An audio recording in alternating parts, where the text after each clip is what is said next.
just over 1 million international students, which we do lead the world, but like, for example, Canada has about 800,000 international students in a fraction of our size. So just an example, so the number of international students per person in the US is much lower than other countries, though from just a sheer volume perspective, we are higher. So leading place of origin, again, this is a lagging indicator. India is 25%, but they are now have passed China for the sending countries. So India and China together account for a little over 53% of senders, which when you think about it, what are we looking at, 2.2, 2.4 billion people between the two, that's logical, it makes sense. Otherwise followed, and then we're kind of down in the 2 to 3% for like Saudi, Nigeria, Brazil. Historically, Japan and South Korea were much larger percentages, and then actually Iran before the revolution was the largest sender of students, but that stopped in the late 70s for obvious reasons. Some countries that have really taken off in the last couple years, so Bangladesh, 28% increase, Colombia, Ghana, 32% increase, India, 35% increase, which again, when they're already, I mean, that's a huge jump. I mean, we're talking tens of thousands of more students. Nepal, Pakistan, Spain. And as we'll see later on, this kind of tracks with what USD is seeing, but not exclusively. Another thing here, this look kind of a 20-year look back as far as the sort of breakdown of degree. You know, typically undergrad, four-year students, they were the largest chunk of international students, mainly driven by China. China was a very undergrad-focused market, but with India taking off, India is very grad-heavy, so master's students, that's with the blue, and you can see that's really spiking, whereas undergrad sort of settled. Blue is OPT, which is students can work 1 to 3 years in their field of study after graduation in the US. And then pink is non-degree, so this is like your German exchange student coming for a semester from one of our partners abroad. And that's kind of, you know, relatively insignificant number. But so the takeaway here is grad is the new thing, undergrad is leveling out. What they're studying, overwhelmingly STEM. 55% of students in the United States are studying science, technology, engineering, and math, followed by about 15% in business, and 8% in the social sciences, health sciences, fine arts are, you know, 3 to 5% apiece. But even business and management, the students are shifting to the STEM programs within business. So business analytics, accounting, analytics, operations and supply chain management. So, you know, it's kind of, I mean, I'm biased, but these are, international students by and large are going to programs where American students do not want to be in.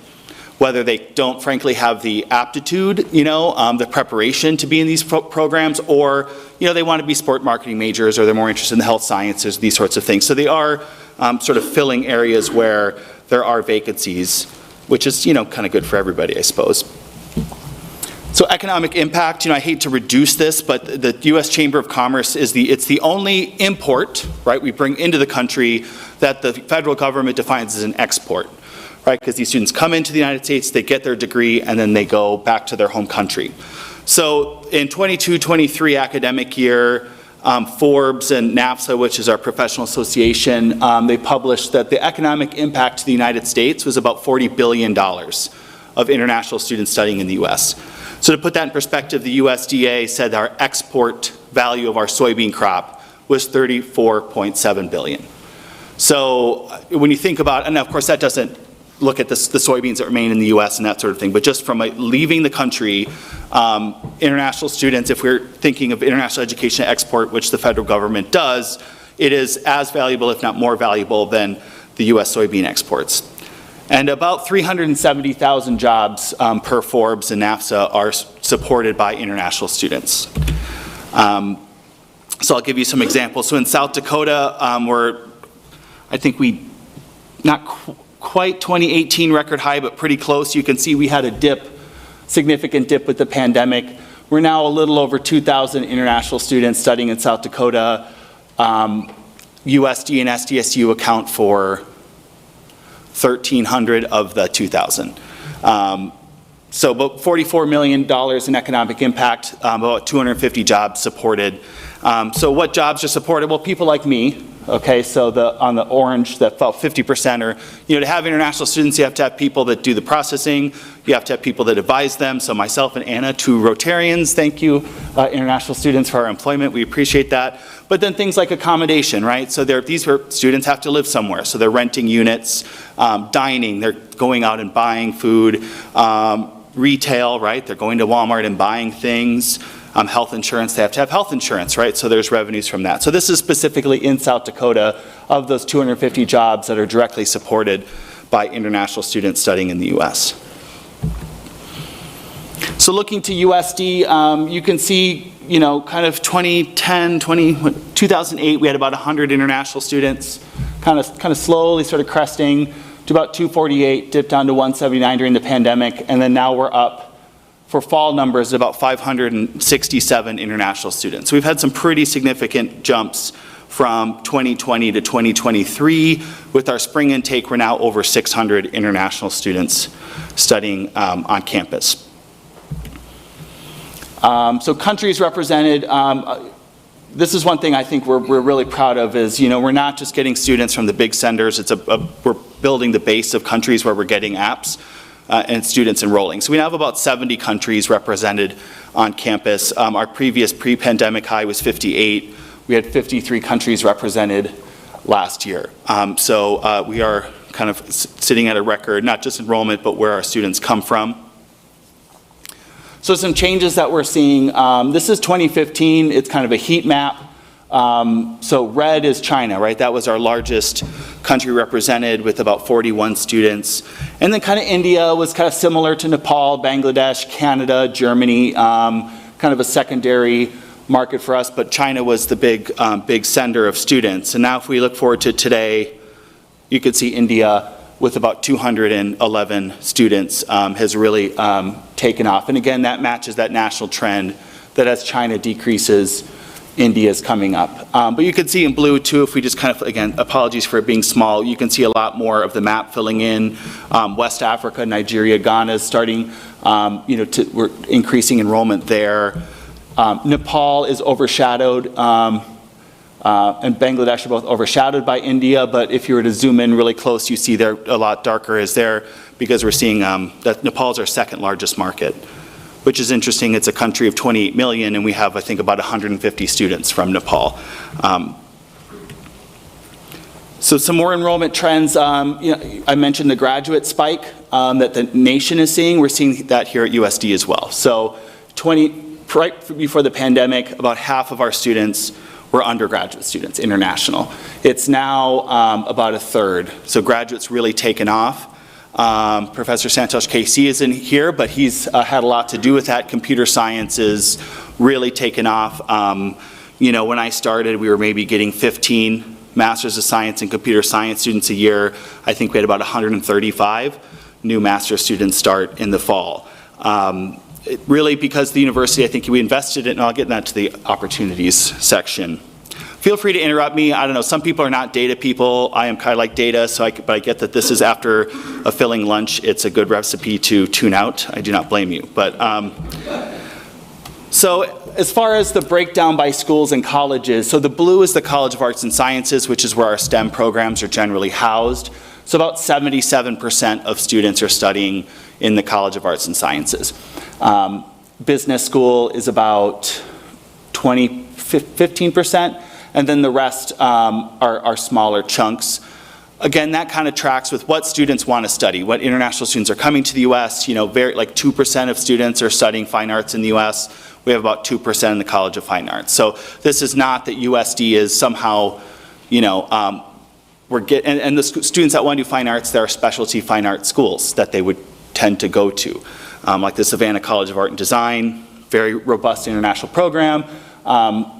So that's kind of where we're at, though we are prioritizing recruitment and trying to not put all of our eggs in the arts and science basket. Nothing against the College of Arts and Sciences, but we do want to have more of a diverse area of students studying diverse interests, because that helps everybody, right? We want to internationalize more classrooms and not just the computer science or the, biology departments.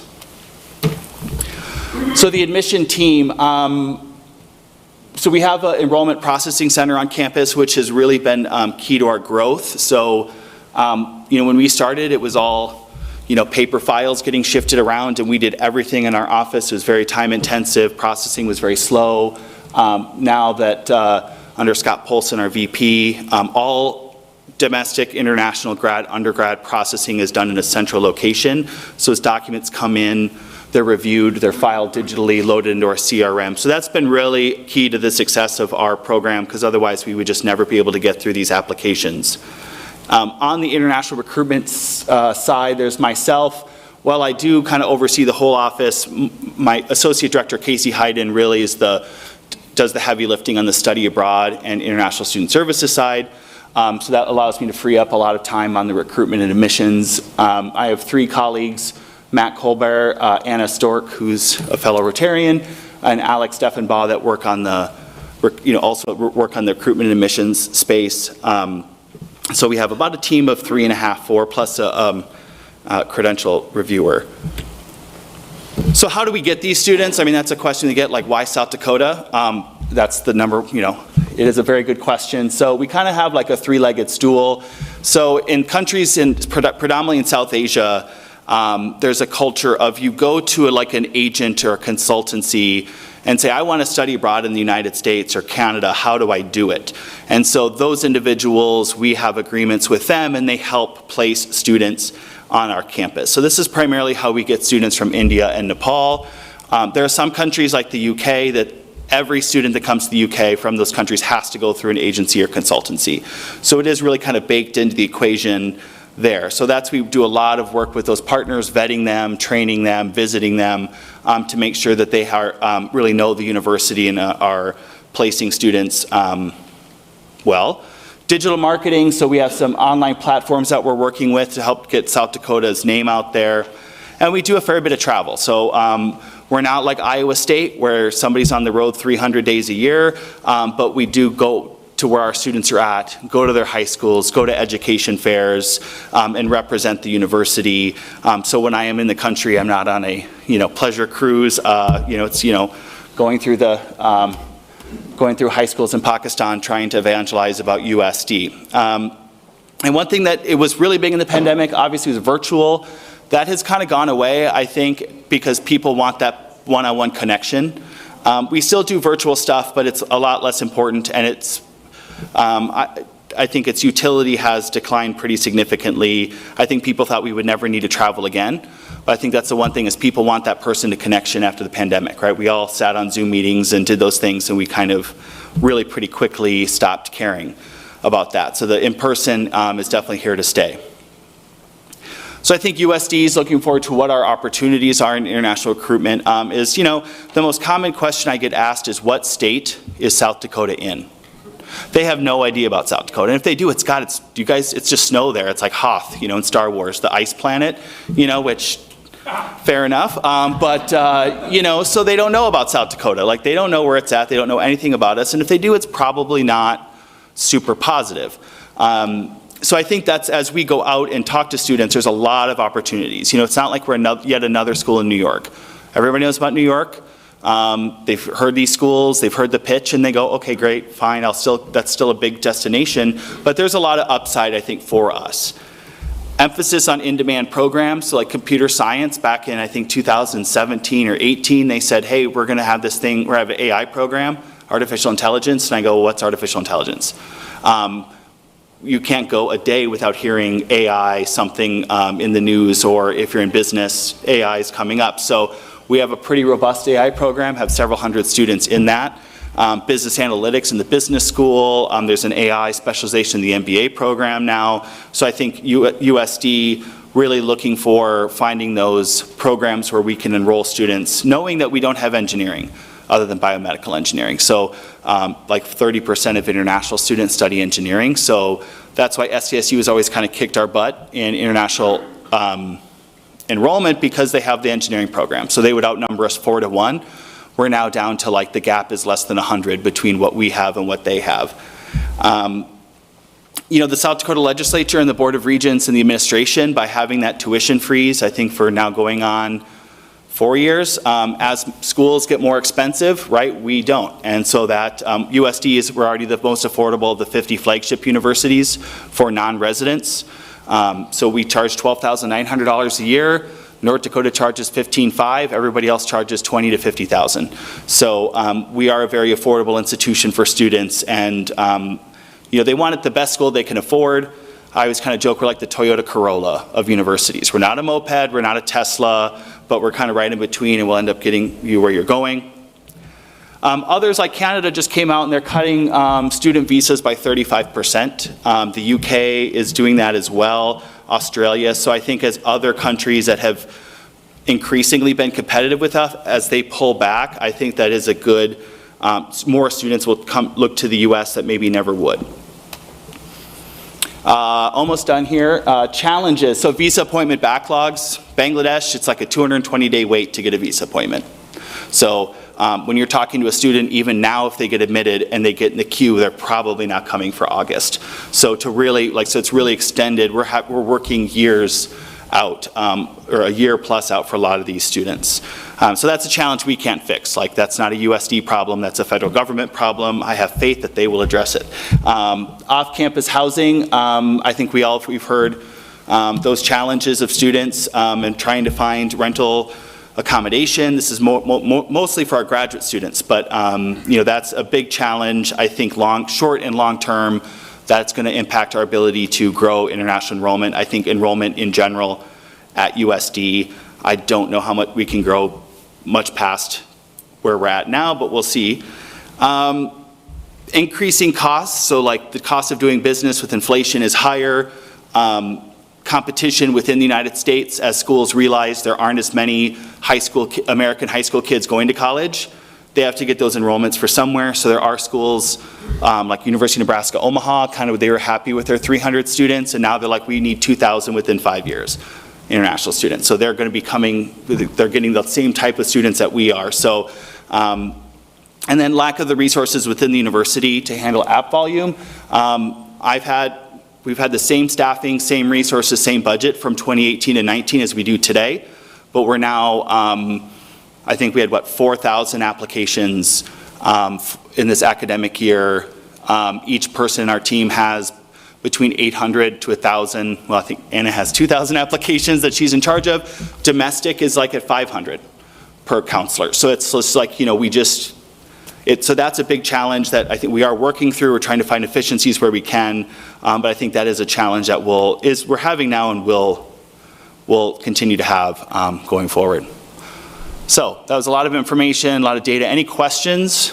Yes? Why would other countries pull back and reduce the number of visas for international students? So for example, Canada, you know, it's a country, they have 30 million people in Canada and something like 600,000 to 800,000 international students. And they have very generous, like if you basically get a degree in Canada, you get permanent residency. We don't have that in the United States. So like students, that's why they typically wouldn't want to go to Canada, but like the economy can't handle those students. So essentially there's housing crises. And now what they are doing is saying, well, if you want to go to Winnipeg, but Toronto, Vancouver, they're clamping down there and hoping to get to the rural areas, which maybe is not a bad strategy to say the places that are already expensive and full, no thank you, but the universities in Manitoba, Saskatchewan, they should go there because that's where people, I'm not going to say don't want to live, but it's more like if we have bad winters. I mean, I was in Calgary in March and I was dressing for South Dakota March and I froze to death. So yeah. Yes? What percentage of foreign students who graduate in the U.S. stay in the United States permanently? That's almost impossible to answer because once they leave OPT, the work permit, they go into the federal. If they get an employment visa, they go on H-1Bs or they get permanent residency. The majority do leave the U.S. I would say, I mean, there's only something like 60 to 100,000 H-1B visas.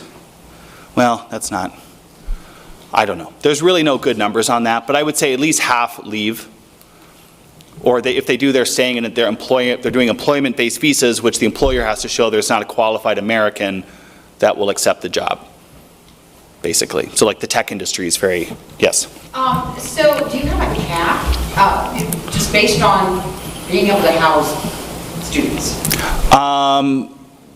I mean, directly, no. Indirectly, yes. So, a lot of our graduate programs do have capped enrollment.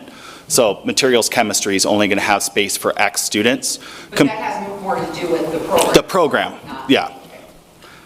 Right, yeah.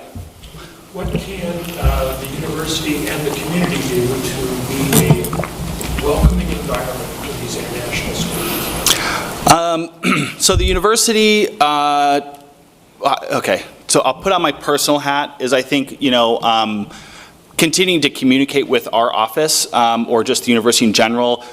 There's a lot of times we hear of problems after they've happened. And if we don't know about a problem, we can't solve it. So, and then there's some just policies that we used to be able to take students to Walmart a couple times a week. The state said, no, you can't do that anymore. And then we were able to go back to the state, and now we take students. We have a shuttle that's for all USD students that goes 3 times a week to Walmart Hy-Vee and takes them to their apartment. Students, we pick them up at the airport for free, bring them to the campus. A lot of the community doesn't know that, which is fine. But there's some things that we need to know about problems. If we don't know about it, we can't be part of the solution. I think concrete is just, but the housing thing, that's an easy thing for me to say, but that's a super complicated issue, as, we all know, right? But I think just continuing to, I don't know how to solve that, but Jim, I'm sure, has ideas that he's, yeah. How does the program, plan on what department, what kind of education streams you want to bring international students? Because do you correlate with Department of Labor that future shortages that will have more medical-related professionals needed, or IT industry, or whatever? Yeah. Right now, Right. we are all more into technology and computer science and Yeah. IT programs and all those things. Yeah. But I do foresee that there's so much, not foresee, already known fact that medical industry is in short supply. Right. We'll still need for another 10 to 20 years.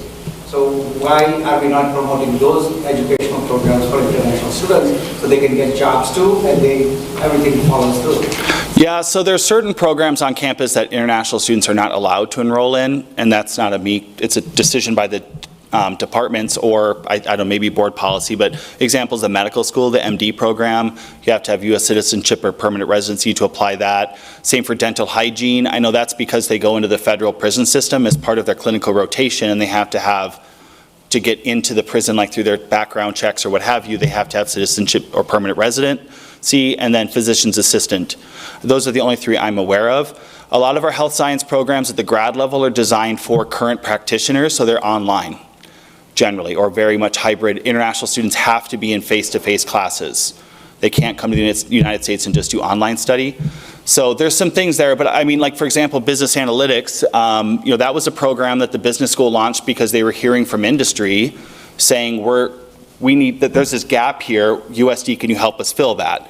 AI and a lot of stuff, quantum computing program, you might have heard that in the governor's speech, that this is going to be the future. So the university, the academic units are really already doing that. I think they will continue to do that, hopefully. But I think medical is a big one with our nursing shortage, all over. But yeah, I think unfortunately nursing is one where in certain countries nurses are looked down upon, or that they're not compensated well.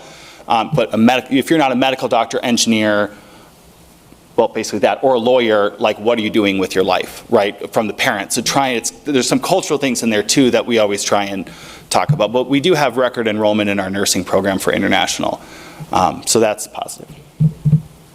Okay. All right. Thank you very much, Matt. Yep.